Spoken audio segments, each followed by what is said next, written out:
Very very good afternoon class. Last class में हमने law of variable proportion पढ़ा था, तो आज के क्लास में हम पढ़ेंगे relation between TP MP and AP. Okay.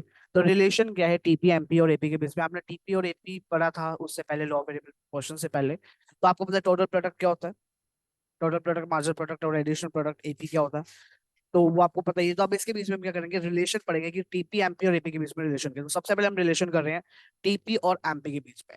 तो हमने कहा जैसे जैसे एमपी बढ़ेगा तो टीपी भी क्या बढ़ेगा, टीपी भी इंक्रीज होएगा with the increasing rate. Increasing rate पे वो बढ़ता है, ठीक है ना। जिसको हमने क्या कहा, स्टेज वन का, जो आप ऑलरेडी लॉ वेरिएबल प्रोपोर्शन में पढ़ के आ चुके हैं, ठीक है ना। अब जब एमपी जो है स्टार्ट होता है डिमिनिश होना, तो टीपी पे टीपी इंक्रीज होता है, लेकिन डिमिनिशिंग रेट पे। उसको हमने क्या कहा, स्टेज टू कहा। जब एमपी जीरो हो जाता है, कोई एडिशन नहीं होता टीपी के अंदर, तो टीपी क्या हो जाता है, वो मैक्सिमम हो जाता है उस पॉइंट के ऊपर। और जब एमपी हमारा फोर नेगेटिव हो जाता है, तो टीपी हमारा फोर होना स्टार्ट हो जाता है। This is called your stage. अगर आपको मैं यहाँ पे डायग्राम में समझाऊं, मैंने आपके लिए सब कुछ इरेज कर दिया जो हमने लास्ट क्लास में हमने जो भी हमने डिस्कस किया था इस डायग्राम के अंदर, राइट। सो यहाँ पे आप देख सकते हैं कि यहाँ पर एमपी और टीपी के बीच में क्या है, डायग्रामेटिक रिप्रेजेंटेशन में बता रहा हूँ। देखिए जैसे ये हमारा क्या था, मैं एक बार कलर चेंज कर देता हूँ ताकि आपको इजीली अंडरस्टैंड हो सके टॉपिक। जैसे जैसे हमारा क्या कर रहा था ये, हमारा एमपी बढ़ रहा था, एमपी बढ़ रहा था, तो टीपी भी बढ़ रहा था, टीपी भी बढ़ रहा था। लेकिन जैसे ही हमारा एमपी फॉल होना स्टार्ट हो गया, लेकिन टीपी फिर भी बढ़ रहा था, लेकिन डिक्रीजिंग रेट पे बढ़ रहा था। फिर हमारा जब एमपी यहाँ पर एस पॉइंट पे आके जीरो हो गया, तो टी हमारा क्या हो गया, टीपी हमारा क्या हो गया, मैक्सिमम हो गया। और जैसे ही ये फॉल होना स्टार्ट हो गया, एमपी हमारा नेगेटिव हो गया, तो हमारा टीपी भी फॉल होना स्टार्ट हो गया। This is called stage. Stage one में दोनों इंक्रीजिंग थे, स्टेज टू में एक डिक्रीजिंग दूसरा इंक्रीजिंग, और स्टेज थ्री में दोनों की दोनों क्या होने लगे, फॉल होने लगे। वैसे तो एमपी ऑलरेडी फॉल हो रहा था, लेकिन वो नेगेटिव हो गया था, ठीक है। So this was the point. Okay. Then relation between AP and MP. जैसे जैसे एपी इंक्रीज होएगा, एपी कब बढ़ेगा, जब एमपी क्या होएगा, ग्रेटर देन होएगा AP. MP AP increases as long as MP is greater than AP. और एपी डिक्रीज कब होएगा, जब MP is less than AP. और एपी मैक्सिमम कब हो जाएगा, जब AP is equal to MP हो जाएंगे। और एमपी में भी जीरो नेगेटिव, लेकिन AP continues to be positive. AP हमेशा क्या रहेगा, पॉजिटिव रहेगा। यहाँ पे एक स्केड्यूल बना सकते हैं आप, इस वे में आप समझ सकते हैं कि यहाँ पे आपकी यूनिट्स ऑफ फिक्स फैक्टर कितने हैं, one one one one one one है, ठीक है। और वेरिएबल फैक्टर की जो है आपके नंबर ऑफ वर्कर्स जो एम्प्लॉयड है वो कितने हैं, zero one two three four five six seven eight करते गए, हम बढ़ाते गए, ठीक है ना। तो पहले लेवल पे आपका फिक्स फैक्टर था वन, और जो वो थे हमारे वेरिएबल फैक्टर नहीं एम्प्लॉय थे, वो क्या थे, जीरो थे। तो आपका एमपी कितना आया, कुछ भी नहीं आएगा, टीपी भी कुछ नहीं आएगा, और एपी भी कुछ नहीं आएगा। लेकिन जैसे हमने लेवल बढ़ाया तो हमारी क्या होगी, एमपी आया सिक्स, और वन लेवल पे क्या होगा, टीपी भी सिक्स होएगा। और हमने सिक्स में से डिवाइड करा क्या, वन, तो that comes to be six.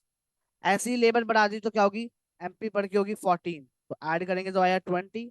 और 20 को 10 से डिवाइड करेंगे, और टू वन से डिवाइड, सॉरी, टू से डिवाइड करेंगे कितना आएगा, 10 आएगा, है ना। ऐसे ही 14 में 28 ऐड करेंगे तो कितना आएगा, 48, ठीक है ना। और यूनिट बढ़े तो 48 हो गया। 48 को 3 से डिवाइड करेंगे कितना आएगा, 16 आएगा। तो इस वे में जो आपका ये बढ़ता, मतलब ऐसे होता रहेगा, राइट।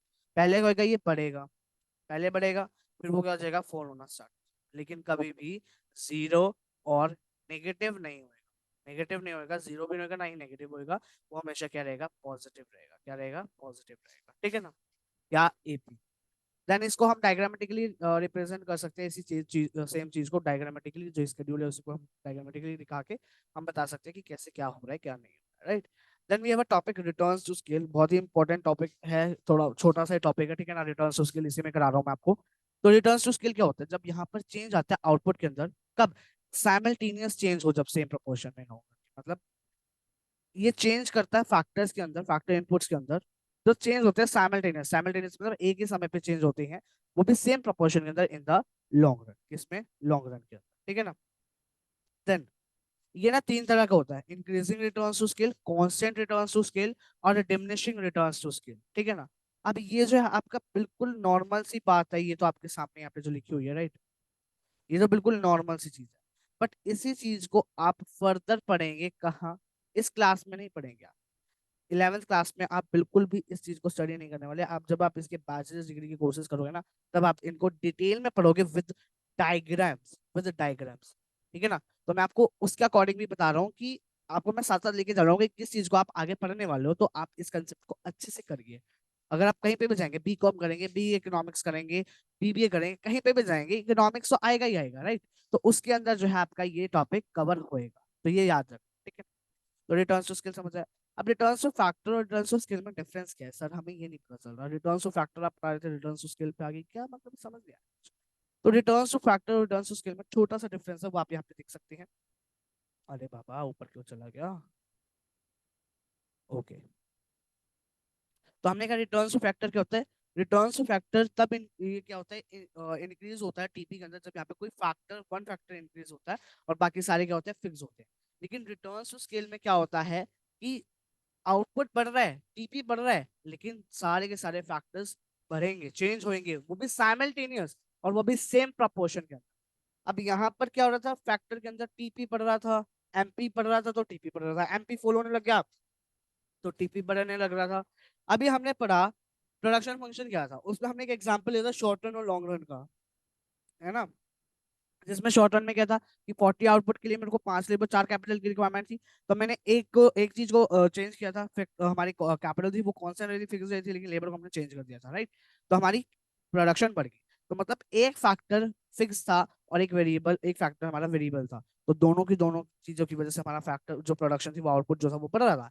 लेकिन रिटर्न स्केल में वो दोनों चीजें जो है वो सेम प्रोपोर्शन में चेंज होगी। यानी कि लॉन्ग रन का जब हमने प्रोडक्शन फंक्शन किया था उसमें हमने देखा था कि हमारी जो लेबर थी उसको भी हमने डबल रेट पे बढ़ाया था और कैपिटल को भी डबल रेट पे बढ़ाया था। मतलब क्या है कि हमने जो लेबर थी हमारी वो कितनी थी, 5 थी, उसको हमने 10 लेबर कर दी थी, और कैपिटल थी 4, उसको हमने 8 कर दी थी, क्योंकि हमारा 40 आउटपुट था तो हमारा आउटपुट कितना होता, 80 होता था। मैंने उस वीडियो में बोला भी था उस लेक्चर में कि हमारी आउटपुट कितनी होगी, सीधा हमारी वो बढ़ के 40 से 80 होगी। तो मतलब सेम प्रपोर्शन में वो चेंज होता है। तो हमें इससे ये पता चला कि जो रिटर्न टू फैक्टर है वो कहाँ अप्लाई होता है, शॉर्ट रन के अंदर अप्लाई होता है, जबकि रिटर्न टू स्केल कहाँ अप्लाई होता है, लॉन्ग रन के अंदर होता है।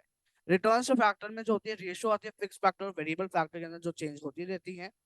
लेकिन यहाँ पर कोई चेंज नहीं आता फैक्टर रेशियो के अंदर, रिटर्न टू स्केल के अंदर, क्योंकि यहाँ पर क्या रहती है, सेम प्रपोर्शन के अंदर कुछ है वो चेंज होते हैं, ठीक है ना। रिटर्न्स टू फैक्टर में क्या कहता है, नो चेंज इन स्केल, और यहाँ पर चेंज आता है स्केल के अंदर। स्केल के अंदर क्या आता है, चेंज आता है। यहाँ पे इतना चेंज नहीं आता जितना यहाँ पर चेंज आता है, ठीक है ना। फिर एक इंपॉर्टेंट टर्म है जो आपके पेपर पेपर में पूछी जाती है, that is buffer stock. Buffer stock ऐसा स्टॉक होता है जो मेंटेन करा जाता है गवर्नमेंट के थ्रू, ताकि जो नेचुरल कैलामिटीज आ रही हैं, डिजास्टर्स हो रही हैं, नेचुरल कैलामिटीज जैसे कि फ्लड आ गया, बाढ़ आ गई, राइट, फ्लड आ गया, फ्लड आ गया, राइट, ब्लड नहीं फ्लड, ठीक है, फ्लड आ गया, ड्रॉट हो गया, जगह सूख गई है, कुछ भी हो गया, जैसे कोविड आ गया, कुछ भी हो सकता है, अर्थक्वेक आ गया, उसके कारण कुछ भी हो गया। तो वहां की डिमांड को पूरा करने के लिए एक स्टॉक मेंटेन किया जाता है, एक स्टॉक जो है वो साइड पे रखा जाता है बाय द गवर्नमेंट, ताकि वो जो है लोगों को पीडीएस के थ्रू, यानी पब्लिक डोमेस्टिक सिस्टम के थ्रू जो है वो सर्विसेज प्रोवाइड कर सकते हैं। उसको हमने क्या कहा, बफर स्टॉक का, उसको हमने क्या कहा, बफर स्टॉक का, ठीक है ना। तो दिस वाज द टर्म। तो अगर आपको ये वीडियो अच्छी लगी तो लाइक करेगा, चैनल में नहीं तो सब्सक्राइब करेगा। मिलते हैं आपसे नेक्स्ट, और हम नेक्स्ट क्लास में शुरू करने वाले हैं क्या, कंसेप्ट ऑफ कॉस्ट। बहुत ही इजी चैप्टर, बहुत ही सिंपल चैप्टर। तो मिलते हैं आपसे नेक्स्ट, तब तक के लिए bye bye, thank you everyone ji.